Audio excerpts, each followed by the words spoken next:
Waste. కృష్ణం వందే జగద్గురు. 46 శ్లోకాల వరకు అయినాయండి. ఓ అరుణ్ కుమారా. నమస్కారం అండి. నమస్కారం అయ్యా. ప్రథమాధ్యాయంలో 46 శ్లోకాలు అయినాయి అరుణ్ కుమార్. 46 శ్లోకాల వరకు అయినాయి. ఇంకా ఇక్కడ శంకర భాష్యం అనేది ఉండదు. ఆయన రెండవ అధ్యాయంలో 11వ శ్లోకం నుండి చెప్తాడు. ఇక్కడంతా మన భాష్యమే, అంటే మన ఆచార్యుల వారు చెప్పిన ట్రాన్స్లేషన్, నేను చెప్పుకునే భాష్యం. అంటే అసలు ఈ కులదోషం సంభవిస్తుంది, యుద్ధం అంటూ జరిగితే ఎలాంటి అప్పుడు కంప్లీట్ సమాజం అంతా పాడైపోతుంది. అందువల్ల మనకి అవసరం లేదు. ఇతను అంటాడనమాట, ఉత్సన్న కులధర్మాణం మనుష్యాణం జనార్దన నరకే నియతం వాసో భవతి అనుశుశ్రుమ అంటాడు. అంటే ఇప్పుడు అన్ని కులధర్మాలు వర్ణధర్మాలు అన్ని నశించిపోతాయి. ఎందుచేత అంటే స్త్రీషు దుష్టాసు కౌంతేయ అని చెప్తాడు. ఎప్పుడైతే యుద్ధం జరుగుతుందో, దానిలో లాస్ట్ వీడియోలో అంత వివరంగానే చెప్పాను. ఎప్పుడైతే యుద్ధం జరుగుతుందో మనకు తెలిసిన విషయమే, వీరులందరూ కూడా, అంటే ఎవరి శక్తిమంతులందరూ కూడా యుద్ధంలో పాల్గొంటారు. అది అఖండ భారత యుద్ధం కదా, ఏదో ప్రాంతీయ యుద్ధం కాదు. అలా పాల్గొన్న వాళ్ళందరూ తప్పకుండా ఎంతమంది మనకి మిగిలి ఇంటికి వస్తారు అనేది చెప్పలేము. అలా అవ్వడం వల్ల ఏమవుతుంది, స్త్రీ బాల వృద్ధులు మిగిలిపోతారు, అంటే అనాథలుగా మిగిలిపోతారు. ఆ అనాథలుగా మిగిలిన సమయంలో స్త్రీలు బాలురు వృద్ధులు ఉదర పోషణ నిమిత్తం స్వధర్మాల తమ స్వకీయ వర్ణాలను వదిలేసేసి ఇతర వర్ణాల వాళ్ళను కూడా ఆశ్రయించడం జరుగుతుంది. ఎందుచేతనంటే బహుసంఖ్యల్లో చాలా మంది అతిగా అందరూ మరణిస్తారు. మరణించినప్పుడు ఎవరైనా సరే, ఇంకా ఎవరైతే మనము ఆ శేష జీవితం ఉన్నవాళ్ళు, పాపం ఎవరైతే మనకు మిగిలి ఉంటారో వాళ్ళ దగ్గరికి వెళ్ళి చేరాల్సి వస్తుంది. అందువల్ల జాయతే స్త్రీషు దుష్టాసు పాష్మే జాయతే వర్ణ సంకర అంటాడు. ఎప్పుడైతే దుష్టాసు అని అంటే, దుష్టులు అనేది మనకి మామూలుగా మనకు సంస్కృతంలో వ్యాకరణం అనేది ఎందుకు ఇంపార్టెంట్ అంటే, దూషితము అంటే మనము పొల్యూటెడ్, కలుషితం అనే అర్థమే. చెడిపోవడం అని మనకు మామూలుగా అంటారు కదా, ఎవడు చెడిపోయాడు అంటారు. అంటే దూషితమైనది ఏదైతే వాళ్ళ యొక్క స్వచ్ఛత ఉంటుందో ఆ స్వచ్ఛతలో కొంచెం మాలిన్యం కలగడం అన్నమాట. ఒక మరక ఏర్పడటం అంటాం కదా మనం, ఒక మచ్చ ఏర్పడడం, అది అది దుష్టత్వం. దాన్ని తీసుకొని దుష్టుడు దుర్మార్గుడు అందుచేతనే దుష్టుడు వేరు దుర్మార్గుడు వేరు అన్ని ఒకటే పదం చెప్పొచ్చు కదా. అంటే దుష్టుడు అంటే ఈ విధంగా దూషితుడైన వాడు, ఎక్కడో చెడిపోయిన వాడు. దుర్మార్గుడు అంటే కుమార్గంలో పయనించేవాడు. ఈ విధంగా సంస్కృత పదాల జోలికి గనక మనం వెళ్ళినట్టయితే చాలా ప్రతి దానికి ఒక టెక్నికల్ మీనింగ్ అనేది ఉంటుంది అనమాట. కాబట్టి స్త్రీలు ఎప్పుడైతే దూషితలైపోతారు అంటే అకులీనత్వం నుండి కొంచెము భ్రంశం అంటాం మనం, అంటే భ్రష్టులు అనేది కూడా ఉంది కదా, కొంచెం జారిపోవాల్సి వస్తుంది. కులీనత్వం నుండి కొంచెం పక్కకు తొలగిపోతారు. అదే దూషితం అన్నమాట. ఎప్పుడైతే అలా అవుతుందో బతికి చెడిన వాళ్ళని కూడా మనం మాట్లాడుతూ ఉంటాం. కాబట్టి ఒక మంచి ఉత్తమమైన ఒక పద్ధతి ప్రకారం జీవితం ఉన్న వాళ్ళు కూడా పరిస్థితుల ప్రాబల్యం వల్ల వాళ్ళు పాపము దూషితులయ్యి వేరే చోట చేయాల్సి వస్తుంది, వేరే ఆశ్రయాన్ని పొందాల్సి వస్తుంది. అప్పుడేమవుతుంది, వర్ణ సంకరం అనేది ఏర్పడుతుంది. వర్ణ సంకరము అని అంటే కేవలము సంతానాది విషయంలో అని అనుకోక్కర్లేదు. ఎవరు ఏ వృత్తి చేయాలో చేతగాని ఒక అగమ్య గోచరత్వము అని అర్థం. అంటే మామూలుగా మనం ఈ రోజుల్లో చూస్తున్నాము, మనకి వంట మనుషులు అంటే సవర్ణ వాళ్ళని పెట్టుకునేవాళ్ళం. అంటే బ్రాహ్మణులు బ్రాహ్మణ వంట వాళ్ళని, కోమట్ల వాళ్ళని, ఒక క్యాటరింగ్ అనండి, అంటే క్యాటరింగ్ ఇన్ ద సెన్స్ పెళ్లి భోజనాల్లో అయినా కూడా ఏ కులము వాళ్ళ కులానికి చెందిన వాళ్ళని, వాళ్ళ వర్ణానికి చెందిన వాళ్ళ చేతనే వండించుకుని మనము భోజనాలు అరేంజ్ చేసేవాళ్ళం. కానీ ప్రస్తుత పరిస్థితుల్లో ఎలా ఉంది, వంట వస్తే చాలు. మనకి కులముతో, జాతితో నిమిత్తం లేదు. క్రిస్టియన్స్ కావచ్చు, ముస్లిమ్స్ కావచ్చు, లేదా మనకి ఏ వర్ణం వాళ్ళైనా కావచ్చు, అలా వస్తున్నాం. ఇప్పుడు క్యాటరింగ్ అనేది చూసినట్టయితే మనకి బ్రాహ్మణ క్యాటరర్స్ అని బోర్డు ఉంటుంది. కానీ మీకు అందులో వడ్డించేవాడెవడో, వండేవాడెవడో అంతా తెలియదు. సో ఇది ఏమిటి అంటే వర్ణ సంకరం అంటే ప్రొఫెషనల్స్ కన్ఫ్యూజన్ అన్నమాట. మిక్స్చర్ ఆఫ్ ఆల్ ప్రొఫెషనల్స్, ఒక రకమైన ఆ కన్ఫ్యూజింగ్ స్టేట్ అన్నమాట. ఎవరికి ఏది తోస్తే అది చేస్తారు. కాబట్టి మనం చూస్తూ ఉంటాము, బ్రాహ్మడే బాటా షాప్ లో పని చేయవచ్చు. జన్మన బ్రాహ్మణుడైన వాడు పొట్టకూటి కోసం అని ఏ బాటా షోరూమ్ లో పని చేయాల్సి వస్తే చెప్పులు అనేది మోయొచ్చు. కాబట్టి దిస్ ఈజ్ కాల్డ్ వర్ణ సంకరం. దానికి ఏదో వీళ్ళు సంతానం కోసం అని ఏదో దిగజారిపోయినారు అలాంటి అర్థాలు మనము తీసుకోవాల్సిన అవసరం లేదు. నిర్దిష్టమైనటువంటి వర్ణ ధర్మాలు, ఆశ్రమ ధర్మాలు ఎప్పుడైతే నిరాశ్రయాలైపోతాయో, లోపిస్తాయో, అప్పుడు వర్ణ సంకరం అనేది ఏర్పడుతుంది అని చెప్పాడు. చెప్పిన తర్వాత అప్పుడు ఏమవుతుంది, ఈ విధంగా అయినప్పుడు సంకరో నరకాయైవ కులజ్ఞానం కులస్యచ అంటాడు. ఇదంతా ఇది ఏమవుతుంది అంటే ఈ సంకరం అనేది ఉన్నప్పుడు లుప్త పిండోదక క్రియ అన్నాడు. అంటే నిజంగా కూడా ఎవరెవరు వారి వారి కుల ధర్మాలు, వర్ణ ధర్మాలు పోయినప్పుడు ఏవైతే మనం ఓన్లీ లుప్త పిండోదక క్రియ అంటే పిండ ప్రధానాధికం కూడా లోపిస్తుంది అంటే, నిజం చెప్పాలంటే ఇవి విధి ఉక్త ధర్మాలు. విధిలో చెప్పబడిన అంటే వేదంలో విధి పూర్వకమైనటువంటి విధి నిషేధం అని రెండు భాగాలు ఉంటాయి. దానిలో విధి నిషేధము, అర్థవాదము అని మూడు ఆ, ముఖ్యమైనటువంటి సమాచారాలు ఉంటాయి వేదంలో. విధి అంటే ఇది చెయ్యాలి, చెయ్యాలి అనేది ఆర్డైనింగ్ అంటారు. ఆర్డర్ చేసేది విధి. ఇది చేయకూడదు, అదేమిటి మా హింస సర్వభూతాని అంటారు కదా, అహింస కూడదు, ఇట్లాంటివి అవి నిషేధ వాక్యాలు. ఇంకా కొన్ని మామూలుగా వీళ్ళు ఏం చేస్తారు, మీమాంస శాస్త్రంలో వాటిని వివరిస్తారు. అదే విధంగా ఇది ఇలా చేస్తే ఇది బాగుంటుంది, ఇలా చేస్తే నష్టం కలుగుతుంది అని ఏదైతే సమర్థకాలు ఉంటాయో, అంటే మంచి చెడులను చెప్పేటువంటి వాక్యాలు ఉంటాయో వాటిని అర్థవాద వాక్యాలు అంటారు. సో ఈ విధంగా విధి నిషేధ అర్థవాద వాక్యాలతో కూడి ఉంటుంది వేద వాంగ్మయం. వేదం అంటే ఓన్లీ సంహిత భాగమే కాకుండా బ్రాహ్మణ అంటే ఆరణ్యక ఎట్సెట్రా ఎట్సెట్రా. ఉపనిషత్తులు అయితే వేదాంతం. అక్కడ ఈ గొడవనే ఉండదు, అక్కడ యజ్ఞం ఉండదు, యాగం ఉండదు. ఉపనిషత్తులకి ఏమో ప్రతిపాదకాలే అయి ఉంటాయి. కాబట్టి ఎప్పుడైతే విద్యుక్త ధర్మాలు ఉన్నాయో ఆ ధర్మాలన్నీ లోపిస్తాయి. కాబట్టి అసలు ఏ విధమైన ధర్మ కార్యాలు చేయడానికి మనకు వర్ణము తెలియదు, మనకు వర్ణ ధర్మము తెలియదు. అలాంటప్పుడు ఇలాంటివి ఏర్పడతాయి అని సింపుల్ గా అర్థం చేసుకుంటే మనకి ఏ రకమైనటువంటి చికాకులు ఉండవన్నమాట. సో ఈ విధంగా ఎప్పుడైతే ఉంటాయో ఆ విధంగా వర్ణ సంకరం కారణంగా జాతి ధర్మాలు, కుల ధర్మాలు వెళ్ళిపోతాయి. అది మనం చూస్తూనే ఉన్నాం. ఇప్పుడు మనకి ఊళ్ళల్లో కుండలు చేసే కుమ్మరి దొరకట్లేదు. మనం ఇప్పుడు ఎక్కడనో ఆన్లైన్ లో కుండలు తెప్పించుకుంటున్నాము. మంచి కుండలు మంచి మట్టి కుండలు చేసే కుమ్మరి ఉన్నాడా, లేడు. అంటే ఆల్ ప్రొఫెషనల్స్ ఏవైతే ఉన్నాయో అవన్నీ కూడా మటుమాయమైపోయాయి. ఇప్పుడు ఓరియంటేషన్ కోర్సెస్ అని నాన్ అంటే ఆ ప్రొఫెషన్ కు చెందని వాళ్ళకు కూడా నేర్పిస్తున్నారు ట్రైనింగ్, ఇట్ ఈస్ ఓకే. కానీ ఏదైతే మనకి హెరిడిటరీగా వచ్చేటువంటి ఉన్నాయో అవన్నీ పోతాయి అని అప్పుడు చెప్పాడు. ఈ విధంగా అయినప్పుడు నరకే నియతం వాసః, అప్పుడు ఏమవుతుంది, లోకం స్వర్గప్రాయంగా ఉండదు, నరకమే అయిపోతుంది. అంటే ఏంటి, ఎక్కడ చూసినా కూడా ఒక రకమైనటువంటి వ్యాకులత్వం ఉంటుంది.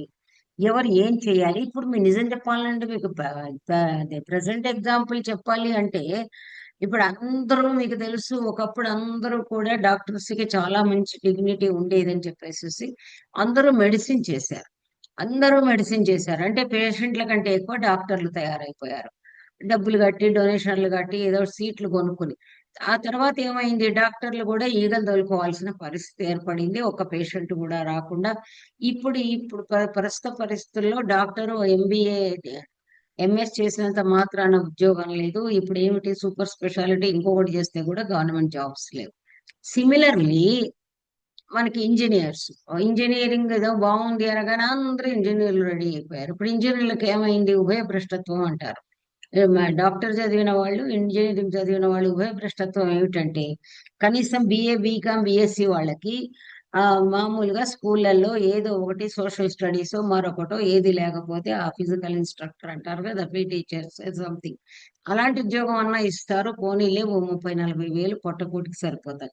వీళ్ళని ఎవరు తీసుకోరు. ఇప్పుడు నాలెడ్జ్ ఉంటుంది ఇంజనీర్లకి, వాళ్ళ మ్యాథ్స్ టీచర్ గా తీసుకోరు. అబ్బో మీది ఓవర్ క్వాలిఫికేషన్ అంటారు. డాక్టర్స్ ని తీసుకోరు. సైన్స్ చెప్పగలరు.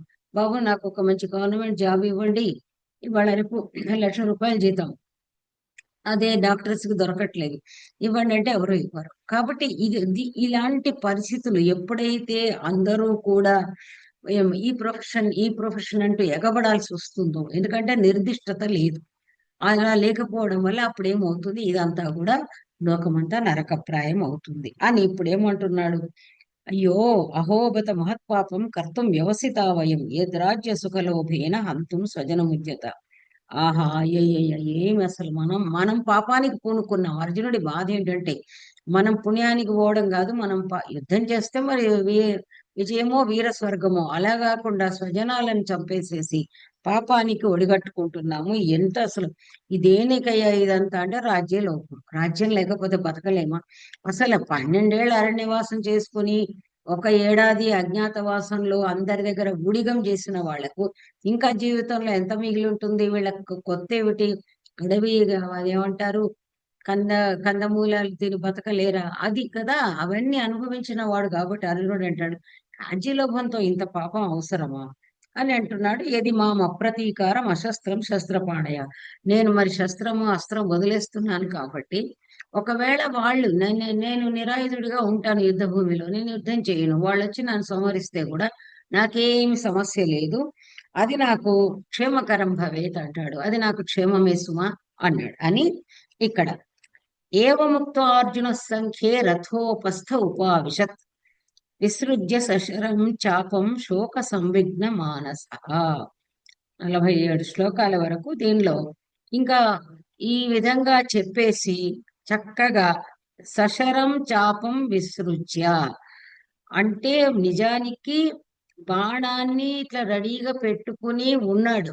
నిజం చెప్పాలంటే యుద్ధం అంటే ఇట్లా విల్లమ్ములు అన్ని రెడీగా ఉన్నాయి, కానీ ఆ శరము చాపము అన్ని విల్లమ్ములు రెండు కూడా రథంలో పెట్టేసేసి అక్కడ ఉపస్థ అంటే రథం యొక్క ముందు భాగంలో పెట్టేసేసి ఇంకా ఎలా ఉన్నాడు పాపము, శోక సంవిఘ్న మానస, మొత్తము మనస్సంతా కూడా శోకంతో నిండిపోయి ఉంది. అసలు ఏమీ తెలియడం లేదు. ఉద్విగ్నము సంవిఘ్నము అని ఒకటే వాడు అనమాట. ఆ ఉద్విగ్నతతో ఉండి ఏం చేశాడు, ఉపావిశత్ కూర్చుని పోయాడు. ఆయన మన ఇక్కడ చూసుకోవాల్సింది ఏమిటి, సంఖ్యం అంటే యుద్ధం. ఇక్కడ గుర్తుపెట్టుకోవాల్సింది సంఖ్యం అంటే యుద్ధము, సంఖ్య అంటే సంఖ్య, గణన. అంటే ఇక్కడ ఇది నపుంసకంలోనేమో యుద్ధం అనే అర్థంలో వస్తుంది, సంఖ్యానం అనేది గణనకు వస్తుంది అనమాట. ఇది మనకి నిజం చెప్పాలంటే మీకు easiest way is students Apte dictionary ఉంది కదా, అవిఎస్ ఆప్తేది, that is students Sanskrit English dictionary. అది కనుక పక్కన పెట్టుకున్నారంటే ఇలాంటివన్నీ కూడా చక్కగా పదాలు దొరికిపోతాయి, ఇబ్బంది పడాల్సిన అవసరం ఉండదు అని. అలా కూర్చున్నాడు అంటే నిజం చెప్పాలంటే కూలబడిపోయినాడు అని చెప్పాలి. ఎందుచేత అంటే గాంధీవం స్రంసతే హస్తాత్ అని అప్పుడే చెప్పాడు కాబట్టి ఇంకెంత నిస్సత్తువ వచ్చింది. అలా కూర్చుంటే అప్పుడు ఇలా సంజయ ఉవాచ, ఇది ఎవరు చెప్పారు? ఇలా చెప్పి వాళ్ళిద్దరి కృష్ణార్జున సంవాదం అది అంతవరకు చెప్పి సంజయుడు అన్నాడు, ఎందుకంటే కంటికి కట్లేనట్టు కనబడుతుంది కాబట్టి ఇలా పలికిన అర్జునుడు ఇంకా ఆ యుద్ధ రంగంలో ఆ రథము పైన తాను ఉన్న ప్రదేశంలో ఎక్కడైతే ధనుర్ధారిగా ఉండాలో అక్కడ ఉండకుండా మనకు దిగినట్టు కనబడుతుంది ఫోటోలు. ఆ దానిలో ఉపస్థ కిందకు, ఎందుకంటే కృష్ణుడు అక్కడ సారథిగా ఉన్నాడు, అక్కడ అతను కూర్చుండిపోయాడు. ఇంకేం లేదు, శోకంతోనే ఉన్నాడు, మనసులో అంతా దుఃఖం ఇంకా ఉంది. అప్పుడు మళ్ళీ చెప్తున్నాడు, అథ ద్వితీయోధ్యాయ సంజయ ఉవాచ. ఇక్కడ చాలా చక్కగా ఉంటుంది. తం తథయా తం తథా కృపయాభిష్టమశ్రు పూర్ణాకులేక్షణం విషీదంతమిదం వాక్యమువాచ మధుసూదన. ఈ భగవద్గీతలో అనుష్ఠుపులు ఎలాంటి మీటర్లు సాగుతూ ఉంటాయి అంటే మీకు ఇంకా నేను చెప్పాల్సిన అవసరం లేదు, ఘంటసాల పాడాడు కాబట్టి చాలా అద్భుతమైనటువంటి ఒక అంటే అనుష్టుపుకును మన శార్దూలానికి ఒక మంచి ఇది ఉంటుంది. ఏమిటి ఆనుకూల్యం ఏముంటుందంటే మీరు ఏ రాగమైనా దానికి కట్టుకోవచ్చు అన్నమాట. ఆ సిలబల్స్ అరేంజ్మెంట్ అలా ఉంటుంది. అందువల్లనే మీకు కేయూరాణి నభూషయంతి పురుషం అనేది శార్దూల మనం అది శార్దూల వృత్తం. అలాగే మీకు ఎన్నో ఒకటి కూడా చాలా మంచి మంచి శ్లోకాలన్నీ కూడా దానిలో ఉన్న యా కుందేందు తుషారహార ధవల. అందుకని మీరు చూడండి ఒక్కొక్కళ్ళు ఒక ట్యూన్ లో పాడిస్తారు. అదే విధంగా భగవద్గీత ఉందంటే మీకు ఘంటసాల ఒకలాగా పాడతాడు, బాలసుబ్రహ్మణ్యం ఒకలాగా పాడతాడు, ఆ గంగాధర శాస్త్రి ఒకలాగా పాడతాడు. అంటే మీరు మన యొక్క మన ఇష్టాన్ని బట్టి మన రస భావ వ్యక్తీకరణను బట్టి ఏ విధంగానైనా పాడుకునేందుకు అనుకూలంగా పాడుకునేందుకు అంటే దాన్ని శ్లోక రూపంలో పఠించేందుకు అనుకూలంగా ఉండే వృత్తం ఏదైతే ఉందో అది అనుష్ఠుప్ వృత్తం. మిగతా వృత్తాలకి గెయిట్ అంటాము, ఆ నడక వేరుగా ఉంటుంది. అందువల్ల ఇక్కడ చెప్తున్నాడు తం తథా కృపయాభిష్టమసృ పూర్ణాకులేక్షణం విషీదంతమిదం వాక్యమువాచ మధుసూదన. తం తథా కృపయా ఆవిష్టం అశ్రు పూర్ణాకులేక్షణం విషీదంతం మధుసూదన ఇదం వాక్యం ఉవాచ. మధుసూదన మధుసూదనుడు అతడు ఆ విధంగా తం ఎలా ఉన్నాడు తథా ఆ విధంగా కృపయా ఆవిష్టం అశ్రుపూర్ణాకులేక్షణం తం విషీదంతం ఇదం వాక్యం ఉవాచ. ఆ విధంగా విషాదాన్ని పొంది ఉన్నవాడు కళ్ళల్లో నీళ్ళు వచ్చేసినాయి. కృప అంటే జాలి, అంటే మనకు జాలి గొలపడము అంటారు చూడండి. కృప అంటే ఓ గుండెలో ఒక రకమైన దైన్యం నిండిపోవడం అన్నమాట. దయనీయంగా ఉన్నాడు అని మనం మాట్లాడతాము. జాలి గొలిపే విధంగా ఉన్నాడు అంటే ఒక రకమైనటువంటి ఆ దీన దశకు వెళ్ళిపోయాడు. ఆ కృపయా ఆవిష్టం అంటే ఒక ఆ దయా జాలితో కూడిన స్థితికి చేరుకున్నాడు. ఆ కృపయ ఆవిష్టం అండ్ అశ్రుపూర్ణాకులేక్షణం. అసలు నిజం చెప్పాలంటే మనం ఎక్కడా కూడా ఇన్ని సంఘటనలు జరిగినాయి మహాభారతంలో. జీవితంలో అన్ని కోల్పోయినారు. అండ్ చాలా చాలా విషమ పరీక్షలు ఎదుర్కొన్నారు. భార్య కూడా అక్కడి జీవితంలో అవమానించబడింది. ఊడిగం చేయాల్సి వచ్చింది విరాటుని కొలువులో. కానీ కళ్ళల్లో నీళ్లు రాలేదు. చూడండి ఇక్కడ మీరు సిచ్యువేషన్ ఏంటంటే సైకలాజికల్ గా చాలా ఆ స్ట్రెస్ ఎలా ఉందో అర్థం చేసుకోవాలి. అసలు ధీరుడు వీళ్ళకేంటి ధీరోదాత్త నాయకుల్లో అసలు ఏ భావాలు బయటకు వ్యక్తీకరించకూడదు. అది అర్జునుడేం తక్కువ వాడు కాదు. అలాంటి అర్జునుడు కృష్ణుడికి సాక్షాత్తు బహిప్రాణమైనటువంటి అర్జునుడు కళ్ళల్లో నీళ్లు రావడం ఏమిటి? కళ్ళు అశ్రుపూర్ణాకులే క్షణం. అసలు కళ్ళు కన్నీటితో నిండిపోయి వ్యాకులము చెంది ఉన్నాయి. అంటే ఒక రకమైన పేలతనానికి లోనయ్యాడు అర్జునుడు. అలా అంతగా కరిగిపోయాడు, అంతగా దీనంగా. ఇప్పుడు ఎంత పెద్దవాడైనా మామూలు వాళ్ళు ఏడిస్తే మనకేమీ నిజంగా ఏమో అనిపించదు. ఎందుకంటే వాడు అంతేలే, వాడు మామూలుగా చీటికి మాటికి తొందరగా ఫీల్ అయిపోతాడంట.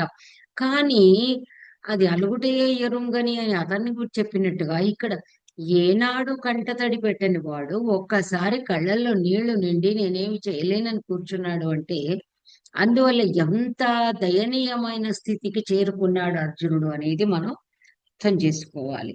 అందుకని అలా ఉన్నతో మధుసూదనుడు ఇది ఈ విధంగా అన్నాడు. ఇక్కడ పుస్తకం ఉన్న వాళ్ళ దగ్గర ఇక్కడ శ్రీ భగవాన్ ఉవాచ అని లేదు, మనం రాసుకోవాలి. మేము కూడా అలాగే రాసుకున్నాం అన్నమాట. శ్రీ భగవాన్ ఉవాచ.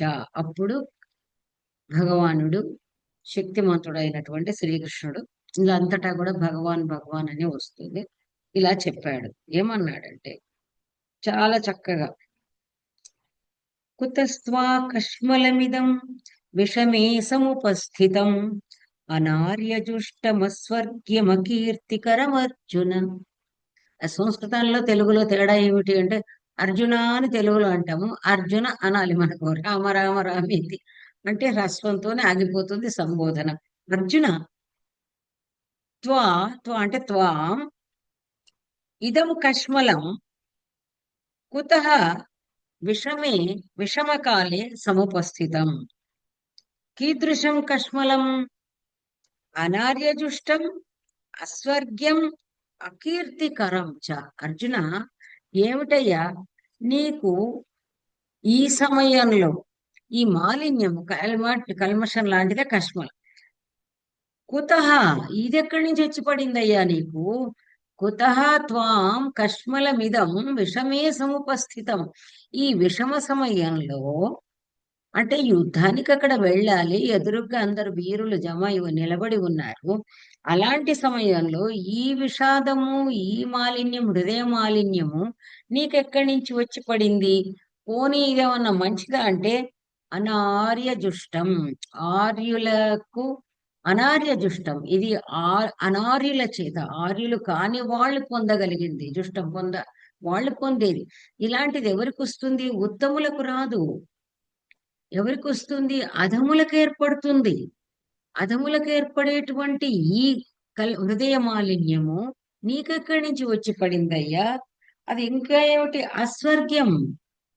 ఇది స్వర్గానికి దారి తీయదే. నువ్వేదైతే చెబుతున్నావో, అయ్యయ్యో మనకు నరకంలో నేతం వాస అన్నావు, మనకు మహాపాపం వస్తుంది అంటున్నావు, ఇలాంటి మాటలు మాట్లాడుతున్నావు. ఏమిటి ఈ సమయంలో నీవి విధంగా మాట్లాడడం ఏమిటి?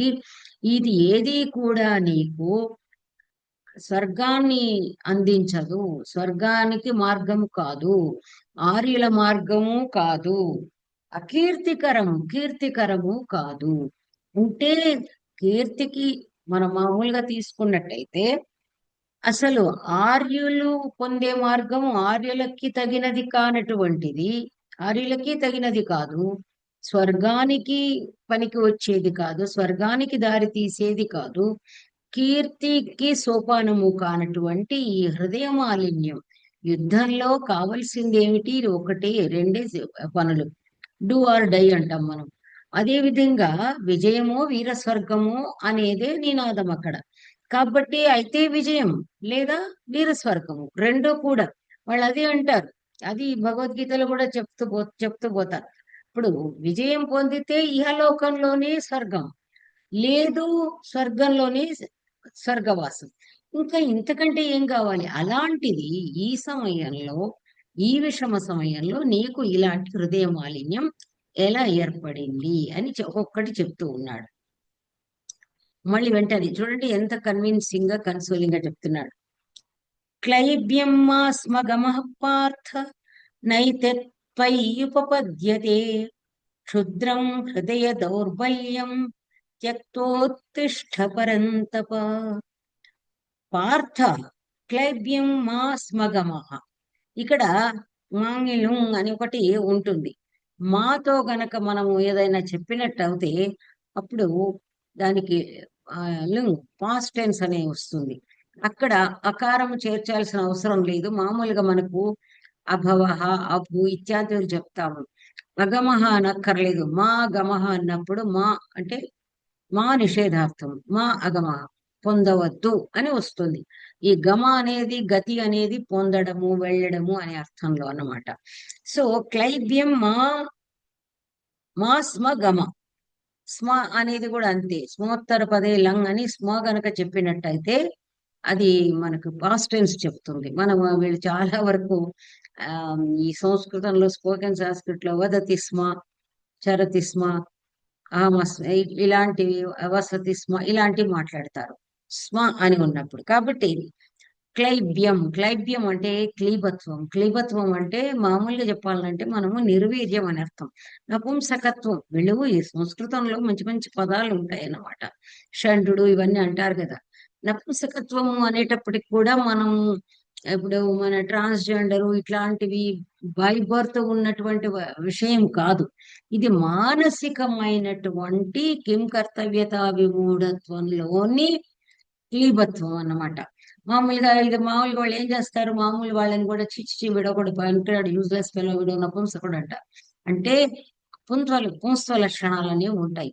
పూంస్త్వం అంటారు అనమాట, పుంత్వం అనకూడదు. పూంస్త్వ లక్షణాలు మ్యాన్లీ ఉండడం, మెజెస్టిక్ గా ఉండడం, ఇలాంటివి అనమాట. అంటే హీరోయిక్ లక్షణాలు. అది కాకుండా ఉండేటప్పటికి ఏమంటున్నారు? దాన్ని క్లీబత్వం అన్నారనమాట. అందువల్ల ఇక్కడ అంటున్నాడు, మరీ అర్జునుడిని అలా తిట్టడం అని కాదు, నీవు ఇలా నిర్వీర్యుడు ఎందుకు అయిపోతున్నావు? క్లైబ్యం మాస్మగం పార్థ. పార్థ, నీవు క్లీబత్వాన్ని పొందకు. నీ ఆలోచనలు ఇలా అయిపోతున్నాయి ఏమిటి విపరీతంగా? అసలు హృదయ దౌర్బల్యం ఎందుకు? వద్దొద్దు, ఇలాంటివి నువ్వు పొందకూడదు. మళ్ళీ ఏమంటున్నాడు? నా ఏతత్ త్వయి ఉపపద్యతే. అయ్యయ్యో, ఇది నీకు తగింది కాదు. త్వయి, నీ విషయంలో ఇది సమీచీనంగా లేదు, ఇది కుదరదు, అలా చేస్తున్నావేమిటి? నిజంగానే మనకు ఉత్తర కుమారుడు రణరంగం నుంచి పారిపోయినాడు అంటే ఉత్తర కుమారుడు ప్రగల్భాలను తర్వాత చెప్పనే చెప్పారు. అంత ధైర్య సాహసాలు లేవు. ఇలాంటి వాడు కూడా తర్వాత యుద్ధంలో పాల్గొన్నాడు, పక్కన పెట్టుదాం మనం. కానీ అలా కాదు కదా. అర్జునుడు ఎన్నడూ కూడా వెన్ను చూపిన వాడు కాదు. ఏనాడు అసలు ఒంటరిగా సాక్షాత్తు శివుడితో పోరాడిన వాడు. కాబట్టి అలాంటి వాడు యుద్ధరంగంలో నా ఏతతో ఇలాంటి క్లైబ్యం ఏదైతే ఉందో, ఈ హృదయ దౌర్బల్యం ఏదైతే ఉందో, ఏతత్ త్వయి న ఉపపద్యతే, నీకు పొసగదు. మనం పొసగదు అంటాం కదా. నీకు పనికి రాదు. నీకు నీ విషయంలో ఇది పొసగనే పొసగదు. కాబట్టి నువ్వు అలా ఉండకూడదు.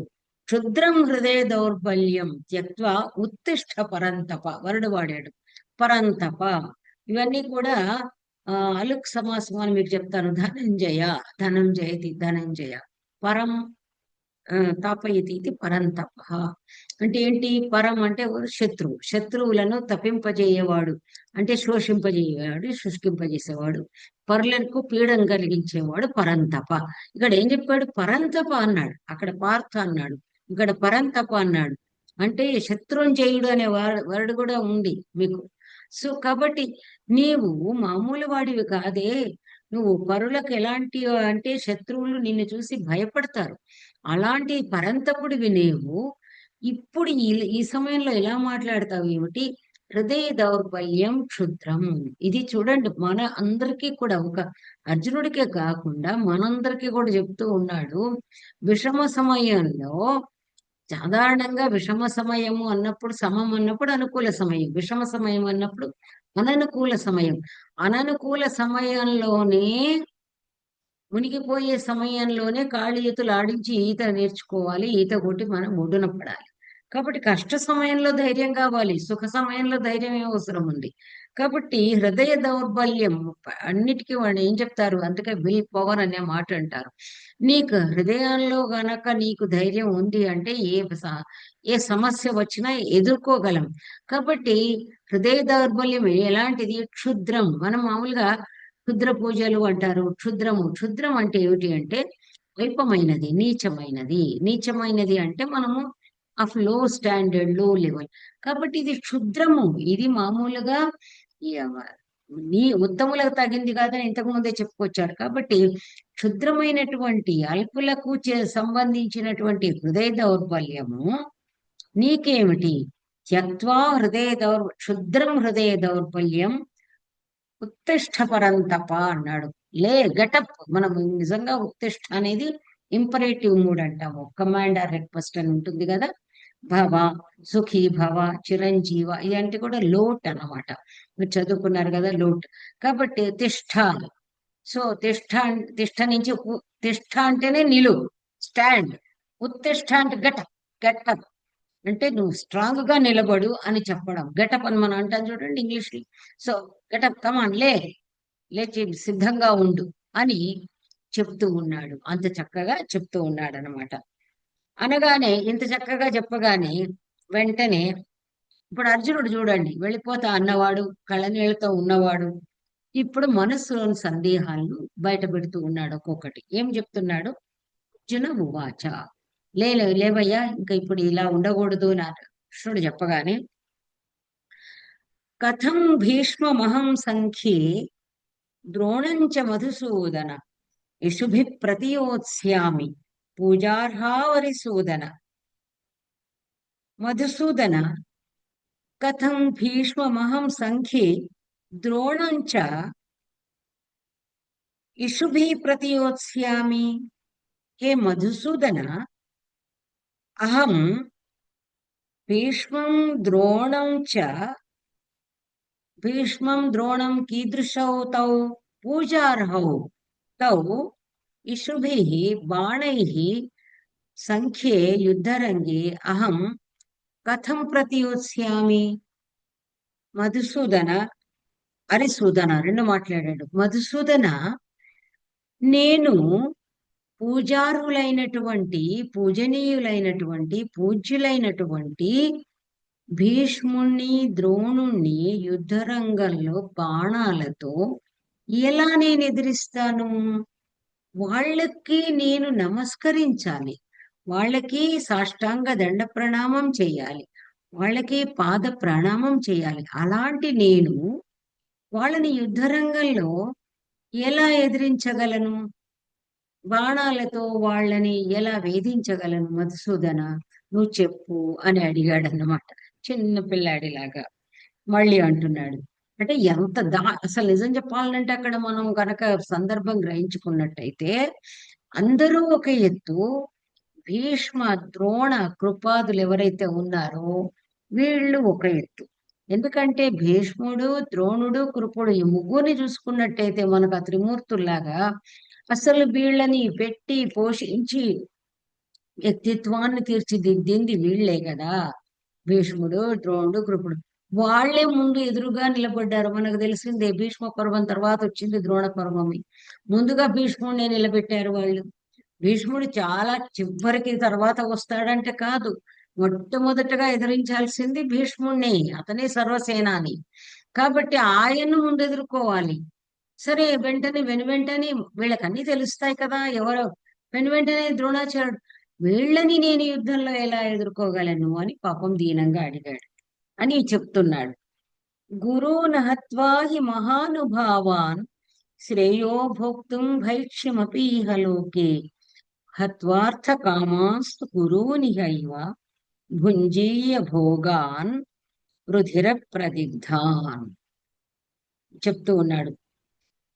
మహానుభావాన్ గురూన్ అహత్వా నహత్వా హి ధ్రువం. నిజంగా మహానుభావాన్ గురూన్ నహత్వా, మహానుభావులైన గురువులను హతమార్చకుండగా, యుద్ధంలో ఎదిరించకుండగా, శ్రేయో భోక్తుం భైక్ష్యమపి ఇహలోకే, ఇహలోకే భైక్ష్యం భోక్తుమపి శ్రేయ ఏవా, శ్రేయసే. ఏం చెప్తున్నాడు ఇక్కడ? వీళ్లను ఎదిరించి, సరే ఎవరు గెలుస్తారనే మాట అనట్లేదు, వీళ్లను ఎదిరించి ఆ రాజ్యాన్ని పొందే కంటే, రాజ్యం లేకపోతే మనకి ఇదివరకు లాగే బిచ్చమెత్తుకోవడం. భిక్షం అంటే ఇక్కడ ఏమిటి? ఎవరినో ఆశ్రయించి బతకడమేగా. సో ఆ భిక్షాన్నము తిన్నా కూడా అది శ్రేయస్సే. మనకు ప్రేయస్సు, శ్రేయస్సు అని రెండు ఉంటాయి. శ్రేయస్సు అంటే ముక్తి అన్నమాట. అంటే అసలు పరమ ఆనందం అని మనం ఏదైతే మాట్లాడతామో అది. కాబట్టి ఇహలోకంలో అది శ్రేయస్సుకే దారి తీస్తుంది.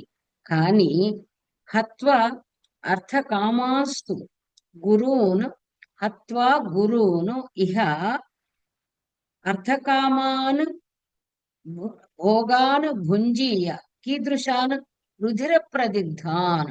ఇక్కడ బెటర్ అని చెప్తున్నాడు. ఏం చెప్తున్నాడంటే, గురూన్ ఇహ గురూన్ హత్వా రుధిర ప్రదిగ్ధాన్ అర్థకామాన్ భోగాన్ భుంజీయ.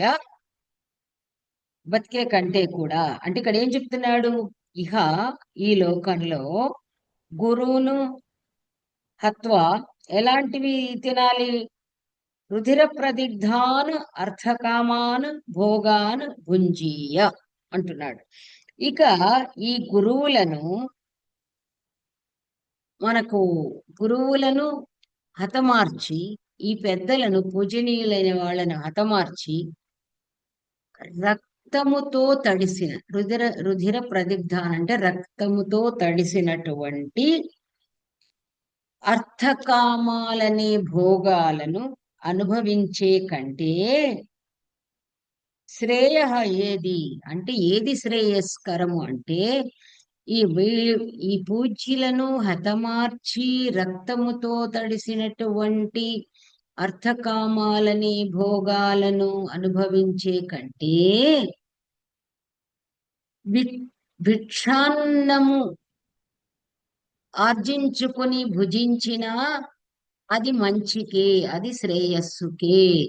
కాబట్టి ఇంకా స్వర్గము ఏదో యుద్ధం చేస్తే స్వర్గం వస్తుంది ఇదని ఏదైతే అంటున్నారో అవసరం లేదు. కాబట్టి అదంతా అవసరం లేదు. ఇది చాలు. భుంజీయ వీటిని ఇది భోజనం చేస్తాను నేను.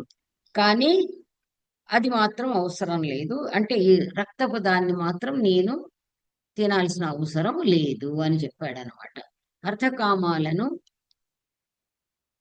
అంటే ఆయన అదే చెప్తాడు. శ్రేయ అంటే గురువు గారు అన్ని కూడా ఇక్కడ ఈ లోకంలో అనుభవిస్తానేమో కానీ స్వర్గాది ఉత్తమ లోక ప్రాప్తి ఉండదు అని భావం అని చెప్పారనమాట. కాబట్టి ఇక్కడ ఇంతటి మహానుభావులను వీళ్లను వధించి ఆ రాజ్యాన్ని సంపాదించి రాజ్యము ద్వారా లభించేటువంటి అర్థకామాలు నిజం చెప్పాలంటే మనకు చతుర్విధ పురుషార్థాలలో ఇంతకు ముందు కూడా ఒకసారి చెప్పాను. 2 పిల్లర్స్ అనేవి యాక్చువల్ ఆ 2 పిల్లర్స్ లేకపోతే మధ్యవి కూడా పడిపోతాయి. మనం ఏదైనా సపోర్ట్ పెట్టినప్పుడు ఇక్కడిది అక్కడిది పెట్టిన తర్వాత మధ్యన పెడతాం మనం. Any pillars or anything. ధర్మము మోక్షము ఈ 2 ప్రధానమైన స్తంభాలు. మోక్షము అని అంటే మనకు మోక్షం అంటే ఏముండదు కదా అని అనుకోకండి. చాలా సార్లు మనం చెప్పుకున్నాము. మోక్షము అనేది నిర్లిప్త భావము, నిరంజనము అంటాము, నిర్లిప్తము అంటే ఏమిటి? కైవల్యము అంటాము, కేవలత్వం అంటారు. అంటే ఏంటంటే ఏది కూడా పట్టించుకోనటువంటి ఒకానొక దశ ఏదైతే ఉంటుందో అది మోక్షం. దేహం మన అది విదేహ మోక్షము కాదు. మరణించిన తర్వాత దొరికే మోక్షము కాదు. ఆ మోక్షం గురించి మాట్లాడడం లేదు ఇక్కడ. కాబట్టి మోక్షము అంటే లిబరేషన్ అనేది ఏమిటైతే ఉంటుందో ఇహలోక బంధాల నుండి అంటే నాది నా వాళ్ళు అనేది మనం ఏదైతే అందుకే 4 ఆశ్రమాలు పెట్టారు. బ్రహ్మచర్య ఆశ్రమంలో మనము వెనకాల మనకు లింక్ ఉంటుంది. మన పేరెంట్స్ ఒక లింక్ ఉంటుంది. పేరెంట్స్ కి మనకి ఒక సూత్రం బంధించబడి ఉంటుంది. ఓకే, అది బ్రహ్మచర్య ఆశ్రమం. గృహస్థాశ్రమంలో తల్లిదండ్రుల నుండి ఆ బంధము ఉంటుంది. అది ఉంటుండగా కొత్త బంధం అనేది ఒకటి ఏర్పడుతుంది. మనము మన సంతానం కోసం అని ఇంకొక బంధం ఏర్పడుతుంది. ఆ మన రైలు ఇంజన్ కి భోగి తర్వాత భోగి తొలగించినట్టుగా ఈ జీవి అనే ఒక ఇంజన్ కి తగిలించబడుతుంది గృహస్థాశ్రమం. తర్వాత ఏంటి? వానప్రస్థం. వానప్రస్థంలో కూడా మనకి కొన్ని వానప్రస్థ ధర్మాలు ఉంటాయి. అంటే వానప్రస్థంలో ఇప్పుడు మనం ఉన్న దశలాగా వానప్రస్థంలో జీవించి ఉంటాం కాబట్టి జీవించి ఉంటాము. కొంచెంగా భవబంధాల నుండి కొంచెంగా మనకి సడలింపు ఏర్పడుతుంది. Little bit relaxation. ఆ సడలింపు ఏర్పడి అంటే ఆ స్వాతంత్ర రాహిత్యం నుంచి కొంచెం కొంచెంగా స్వతంత్ర వాయువులు మనల్ని పీల్చుకోవడానికి వెసులుబాటు ఉంటుంది. అది వానప్రస్థాశ్రమం. అంటే మన ఎవరు కూడా నువ్వు ఇది చెయ్యట్లేదు ఏమిటి అని ఎవరు మన మీద కోర్టుకు వెళ్ళలేరు. 60 ఏళ్ళు దాటి 70 ఏళ్లకు వచ్చిన వ్యక్తిని అమ్మ వంట చేయట్లేదని కొడుకు గాని కోడలు గాని అనలేరు. నాన్న సంపాదించట్లేదని కూడా అనలేరు. సో దట్ వే మనం కొంచెం వనప్రస్థ అంటే వనంలో ఉన్నట్టే ఉంటాం. ఇంట్లో ఉన్న వనంలో ఉన్నట్టే ఎక్కడో ఒక మూలన కూర్చుంటాం. తిరిగేంత ఓపిక ఉండదు. సన్యాసం అనేది ఏది ఉందో సమ్యక్ న్యాసం. ఏవైతే ఈ బంధాలు ఇవన్నీ ఉన్నాయో వాటన్నింటినీ కూడా మనస త్యజించి వేసి మనకి నిజం చెప్పాలంటే ఈవెన్ ఆహారాదుల పైన కూడా అంత ఆసక్తి లేకుండా ఏదో అంటాం కదా, ముష్టింపచ అని చెప్తూ ఉంటారు. ఏదో ఒక గుప్పెడు అంటారు. గుప్పెడు అన్నప్పుడు డాక్టర్స్ కూడా అది చెప్తారు. డైట్ అన్నప్పుడు ఒక కప్పు తినండి చాలు అంటారు. సో ఈ విధంగా దట్ ఈస్ కాల్డ్. అందువల్ల అది మోక్షం. సో ధర్మం అనేది మనకి టోటల్ గా మన అంటి పెట్టుకుని ఉంటుంది. ధర్మం లేకపోతే అర్థకామాలు వేస్ట్. అయితే అర్థకామాలు అంటే ఏమిటి? ఇంకా అంతే, జీవితం అనుభవించడం, ధనం సంపాదించడం, కోరికలు అనుభవించడం. కాబట్టి ఈ రక్తంతో తడిసినటువంటి ఈ భోగాలు కంటే ఏమీ లేకుండా భిక్షాన్నము ఏ విధంగా అయితే బ్రహ్మచర్యంలో చేసుకుంటామో, వానప్రస్థంలో సన్యాసాశ్రమంలో ఏ విధంగా ఉంటామో ఆ విధంగా ఉంటే సరిపోతుంది కదా, అదే చాలు అని అన్నాడు. అన్న తర్వాత ఇంకా జస్ట్ 2 శ్లోకాస్ చెప్తారు. మళ్ళీ చెప్తున్నాడు. అసలు ఏం చెయ్యాలి ఇప్పుడు మనకు ఈ యుద్ధం పాల్గొంటాం. నై నచైతద్విద్మః కతరన్నో గరీయో యద్వా జయేమ యది వా నో జయేయుః యానేవ హత్వా న జిజీవిషామ తేవ స్థితాః ప్రముఖే ధార్తరాష్ట్రాః.